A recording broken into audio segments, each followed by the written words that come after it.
Pinaikot-ikot lang daw siya, tapos ganyan, hingian ng mahal.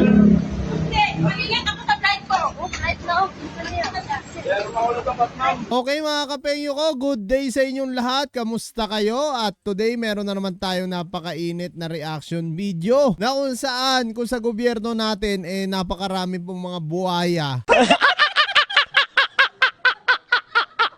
at mga kurakot. Pati pala sa pati pala sa kalsada natin napakadami ring mga buhaya at kurakot.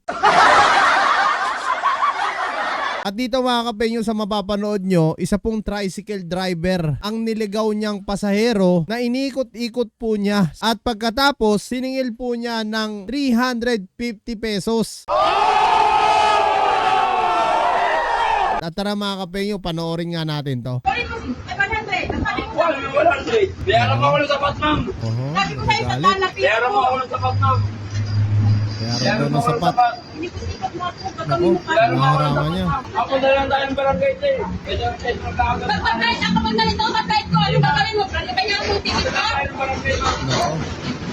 Wala tayong barangay, ma'am. Alam mo kung bayaran ng sapat eh. Kuya, ang sabi mo sa akin, Alam mo na lang 50. tayong barangay, ma'am. Ako ano eh, 50 lang sinabi mo Wala sa akin. tayong barangay. Ayos ka. Pinaikot-ikot lang daw siya, tapos ganyan, hingian ng mahal. Hindi, malingat ako sa flight ko. Oh, flight na ako. Lilate daw sa flight. Grabe. Grabe tong tricycle driver na to. Late ako. Ayun na, ma'am. Ako kaya lang. Pag ikaw magbayad ng ticket ko, Oo. ticket ko pa ako. Hindi. Ano hindi, ano nakalapit na yun ang piyangkan ko. Tayo yung ikot-ikot pa, ma'am. Ayos ka. Huwag na tayo ng barangay, ma'am. Barangay. Ayun nga, ma'am. Ano ha, papamak, talilit ako sa flight ko. Saka tayo ng barangay eh. Ayos ka ha. Naku. Nagtatanong ako ng ayos Tayo sa'yo. ng barangay, ma'am. Huwag mo akong ano ni kuya. Ay, magkarangayan kayo. Ate, At ang sabi ko galing magkano po sa magkano ang natin ano, eh. pamasay sa Bayaran niya ako ng 50. Sabi Kaya ko sabi ko siya, sa kanya, 350, ma'am. 350. Bayaran ko yung 50 ate. Sir, wag mo wala pa pag-uwan yan, sir. Ikaw binabayaran ng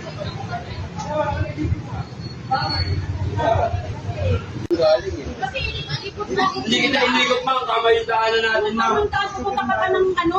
Hindi kita inikot-ikot, ma'am. Punta ka pa doon sa ano? Tapos ka na naman ng United Nation.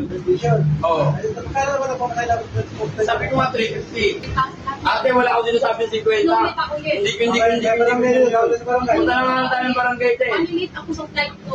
Ano, hindi mo ako pabayaran, te? Tanggapin mo yung sandaan ko. Ano, ma'am? Nananaga ako. Sapat ba yan? Hindi ako nananaga, ma'am. So yeah, mga kapengyo, ano nga masasabi nyo? 50 nga lang daw ang singil papunta doon sa pupuntahan niya at pagbaba niya, sinisingil na nga po siya ng 350. Willing naman magbayad si ate, binibigay na nga yung 100 pero ayaw tanggapin nitong tricycle driver. Dahil nga raw 350 talaga ang singilan doon. Na kung saan sa Manila lang naman mga kapengyo, no? Parang ang pagkabanggit ata, kung correct me if I'm wrong, UN Avenue, tapos papunta rito sa lugar na pinuntahan niya. Siguro naman mga kapengyo, no? Hindi naman siguro aabutin ng 350 yan. Kung hindi naman umabot ng 40 to 30 minutes. Inikot-ikot nga raw tong si ate. Kaya po pumalag etong pasahero. Na kung saan sinasabi nga niya, 50 lang ang sinisingil mo sa akin. Tapos ngayon 350 na. O sige, bibigyan kita ng 100. Siguro para kasi nga malilate na siya sa kanyang flight. At ito naman si tricycle driver, gusto pa magkabaranggayan. Pag na-late yung tao sa flight, mas malaki pong danyos. So, eto mga kapengyo, no? Kayo nang bahala humusga kung sino sa palagay nyo ang tama at mali dito. Pero para sa akin mga kapengyo, mali po ang tricycle driver dito. Dapat hindi po tayo nananaga ng ganun. Lumalaban dapat tayo ng patas. Hindi porke magfa-flight yan, marami ng pera yan. Yung iba po dyan, mga OFW, binubuhay din ng kanilang mga pamilya. Hindi po namumulot ng pera yung mga yan. Comment nyo na lang down below lahat ng opinion nyo mga kapengyo at lahat yan mababasa ko.